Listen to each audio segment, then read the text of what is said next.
played in this. He's just so strong in the 1v1. Talia being hovered. Okay, there's the Syndra Faker. Are we going to get a mirror here? He's obviously not going to take Talia in this 1v1. Bjergsen did take Syndra yesterday, and the players are kind of laughing. Wow, it is a Talia. Wow. So that's Bjergsen surprising. talked about preparation. One thing I'm looking at with this is the amount of pushing power Talia has. If you can actually shove in your opponent, it is very hard to CS under turret. He may not be planning on actually taking a fight. If there was no flash on Faker, you don't actually allow him to hit a scatter of the week, you don't actually allow him to close the gap, you could just make this into a farm fest. Okay, yeah, I mean, it makes a lot of sense what you're saying. It might be exactly what Bjergsen is thinking right now. Faker obviously wants to fight him and try to kill him here, Syndra 1v1. Because I just don't see Talia as a like, oh yeah, Talia is what I want to kill this Syndra in a 1v1. Like, you're not trying to get near the Syndra most of the time. Well, unless you can land the knockback into some crazy burst, but once again... You'd have to then dodge the scatter of the week and a lot of abilities, so... This might just be a push Talia, as you highlighted. Surprising, for me at least. Definitely not one of the mid laners I expected to see. No, not at all. I thought, again, like we're looking at things like Syndra, even Orianna can be used. We saw that from Power of Evil. No, Talia it is. But some of the atypical stuff has really been successful in 1v1s. You know, Grasp of the Undying, Caitlyn last year, and things like this. If you can actually theory craft something to really take down your opponents, it is going to be exhaust barrier for Bjergsen. The only difference being the heal, obviously, for Faker instead of that exhaust. And both players selecting Airy, so we'll have to wait to find out what those secondary runes will be. I mean, we have to have Mana Flow banned in here. We can see on both guys, which is not a big surprise. Scorch, most likely, as well. And then it's just all about what they want. Is it Absolute Focus in there as an option? So Faker actually taking as his secondary Legend Alacrity and Last Stand. So that is actually pretty surprising. So Legendary Alacrity is actually the attack speed. Yeah. So that's a lot about the pushing, I think. He may be trying to contest that. And extra damage when you are low HP from Last Stand. So maybe trying to pull off some sort of surprising burst. Like if you save your ultimate till you're low HP, you could get a bit of extra damage there. Also, if you're baiting out, you know, with your barrier. So when you're on low HP, you use the barrier to just stay alive for a little bit longer and you deal extra damage at that time. So that's very interesting. Like the Alacrity one, typically is where you get kills and assists, and you obviously get more and more attack speed the further you go into the game, but it does give you some base attack speed at the start. That is clearly what he's valuing here to try and push this Talia back. And especially the Last Stand is something that you just don't even see. Even as far as solo queue on SR, that's not something I really see people picking whatsoever. For Bjergsen, it is going to be more standard, will be the Resolve secondary tree. He's going to be playing Mirror Shell and Second Wind, so that is the flat MR, as well as the regen. And it does simply look like Bjergsen is going to play the pushing game. He's going to try to win here on CS, shove in your opponent, and like it's very hard to last hit these minions properly. If they've taken any damage, they'll just die in one shot. Yeah, so you don't want to hit that caster minion before the towers hit it, because you need to just last hit it right after. It's not like on Summoner's Rift where you got to hit the caster minion once, then the tower shot hits, and then you last hit. Faker just messed that up and actually lost the CS. The melees are also very awkward to CS because it's not like 2 hits then auto it. It is kind of like a hit and a half, so you kind of have to prep them properly to actually have them be able to be last hittable. Obviously, Syndra can be pretty good at that later on, though. Basically, the tower 2-shots the melee minions. That just makes it very difficult to CS. So Bjergsen, once again, playing to just push all the time, and it is working for him at the moment. Faker looking instead for that all-in, needs to land the stun first, and then he can apply a lot of burst damage that Bjergsen will struggle against. The other thing that's actually really big on this hit map the wrong one in particular is the fact that if you control the wave, you control the health relics. And every time you're getting a health relic, that's essentially a full potion extra of HP. So and even if Bjergsen is getting poked somewhat, the fact that he's getting both of these relics is a really big deal. And he's just going to go back to base. Once again, there's a cannon there. That's going to buy him enough time. He knows the wave will now push back towards him, but interrupted. Does get stopped on the back a little bit. Oh, no. It's like one of the same time things. Actually just made it back, so important for him. Faker still struggling a little bit under this tower here, but this time around he got a few more minions. 23 for him to 29 from Bjergsen. And Faker's not gone back to base yet, which is also important to highlight. Exactly. The fact that he hasn't gone back to base and that his opponent has a very strong push means if he cannot push up the wave before he goes back, it's going to be tough for him because he will likely have a lot of minions denied to the turret while he is away, and then the wave will be pushing back from him again. And Faker's getting not only low on health, but relatively low on mana here. So we'll see if he can actually pull something off. I mean, if he hits 6 before Bjergsen, there is still potential for an all-in.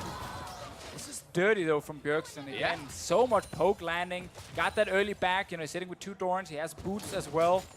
And he's taken 3 health relics to Faker 0. Like, he continuously gets them. Yes, he took a Scatter of the Week there, did get traded on, but he grabs, again, another health relic. He's pushing in Faker, and Faker's almost out of mana. Yeah, so Faker is just kind of waiting to get like level 6, then he needs to go back and get full mana, and then he needs to go into this lane here and see if he can actually try and lock down Bjergsen. The problem with that is, it should be very apparent to Bjergsen. Oh, he knows for sure. Well, right? And when you're in a situation like that, if I'm Bjergsen, I push out this wave, I base again, I buy defensive items. Oh, stop the recall. You buy something like a Ruby Crystal, you buy Magic Resist. As long as you cannot get one shot, you already have enough pushing power just from a couple Doran Springs in your base damage. He's kind of out-thought Faker a little bit here, it feels like. All right, so we got 50 CS hit right there from Bjergsen's side. Faker very low, no mana. Can't really fight against the Talia at the moment. Just tries to last it under this turret. The minions will not really help him here because they start hitting the casters. Is close there. Bjergsen should not be able to stop this base, but he's just looking to push, and then he should back. He's out of mana as well. So this is now a Faker's kind of chance. He did get Sork Boots, especially now if Bjergsen buys MR, that completely nullifies it, because for the 450 gold, you get 25 MR compared to the 1,100 gold committed for these boots. Yes, it helps close the gap and whatnot, but he's going Merc Treads, and I think this is so smart from Bjergsen. It almost, to me, eliminates any chance of really being able to pull off a kill. Well, it just makes it even harder also now with the stun not lasting as long, so there's a high chance that Bjergsen can just step away. And to dodge the skill shots as well here. Exactly, just dodge it in the first place. If you do get hit, you know, it can last longer. You can then actually just disengage the fight here. Faker right now, though, we'll try and see if he can fight. Misses that one. And to Faker's credit, he actually has kept the farm pretty close. So it is not out of the realm of possibility they could win, you know, just on farm if he can actually push Bjergsen back. Yeah, this is a very big wave for Faker right here, where he's picking up quite a lot of CS. We'll be able to last hit that one as well. Actually, able to really control most of the melees. Sadly for him, has to give away a single one. Only down 3 though. He's actually done quite a remarkable job last hitting under the turret. And, Faker just barely stepping forward. Remember though, Faker does have last stand, meaning he will deal more damage when he is on low health. Bjergsen likely not expecting that sort of a mastery. Could be a little bit surprised by the extra damage coming out. Oh, Faker wants this one. Bjergsen's out of mana. Faker could actually theoretically catch up on farm here. Oh, he will try. Let's see if he can stop the recall as well. There we go. Stop this one. Didn't get the last one because Bjergsen just made it back in time. Faker, yeah, while he's a bit low on HP, does have both summoners available. Bjergsen's exhaust here. Obviously needs to be in range to use it when Faker is actually going for the all-in. Faker is much more focused on just healing himself and staying alive. Misses the stun. Yeah, this is pretty tense. Faker super scary. Going back again. They're actually completely tied on minions now, but Faker does not want to just give up these waves that are coming out. Yeah, also extra minions right here that Bjergsen can kill. Faker wants to try and get it under the turret to see if he can deny something, but that's where Talia is so good at just pushing it right back. Yeah, and especially when you're actually moving around the territory on the map, she always is going to have more work ground to actually utilize there in that 1v1. Faker looking like he is trying again to go back, but Bjergsen could very easily stop this. He even has the ult to stop that, and Faker getting so low. Yeah, and that's greedy by Faker to start recalling right there. You know, he's still in front of his turret. Very easy for Bjergsen to just stop him and deal so much damage.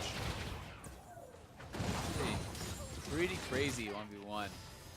Faker is down 4 CS already, and there's 4 additional minions here, so it's about 8 CS of an advantage, and tries to guess to stop the recall. Not going to be able to do it, but still, Faker is going to have to all in very quickly when he gets back. Bjergsen can base again and kind of prepare for the final push here. Yeah, Bjergsen needs 2 more waves to win this one. 91 CS what he's sitting on, goes back to base once again. Faker getting a bit of CDR, didn't actually even wait for full HP, just rushed back to try and catch these minions here. But I honestly think at this point, you cannot really win on minions. Talia can very easily access those minions with the Qs pretty safely, unless you can completely zone him off. Like, you have a cannon wave here. This is going to push into Bjergsen.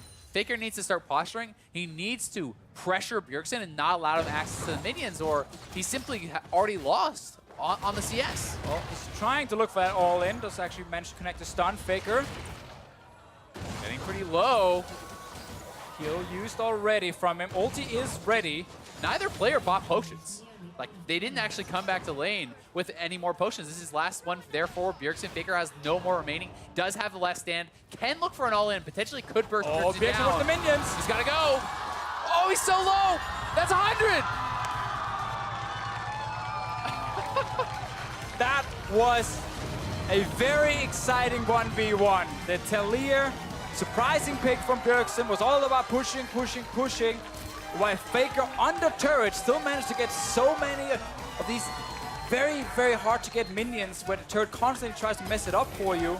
And in the end, Bjergsen gets 100 CS, but Faker almost got the all-in. Yeah, barely not getting the kill there. So much extra damage coming out with that ultimate. Did look like he might have been able to finish him off, but Bjergsen already had access to the minions, already had it closed out, and Faker would have just had to try to deny him from getting up there in the first place. Right, and we also did see with, this all-in here, Faker was trying to zone Bjergsen away from the wave, and Bjergsen said, I don't care. You know what, I can survive the all-in. There was still, barrier was still ready. I mean, that last orb could have taken Bjergsen down. That would have been very I'd probably use the close. barrier. I'd probably just click the barrier. Yeah, I would have been pressing the barrier, for sure. Also still interesting with the alacrity right there from Faker, though, to try and help him also last hit, because it does work when you get some large minions with the CS to also get a bit more attack speed. It's not just kills and assist on champions. And definitely, again, still managed to get quite a few under that tower to keep it relatively even. Yeah, that's by far the best CSing we've seen under turret in the 1v1. Like, not even close. People have been missing, I would say, more than half the minions pretty regularly, and Faker was keeping up really until he started getting forced back to base. But Bjergsen talked in the interview how 1v1, in his opinion, is more about the preparation, right?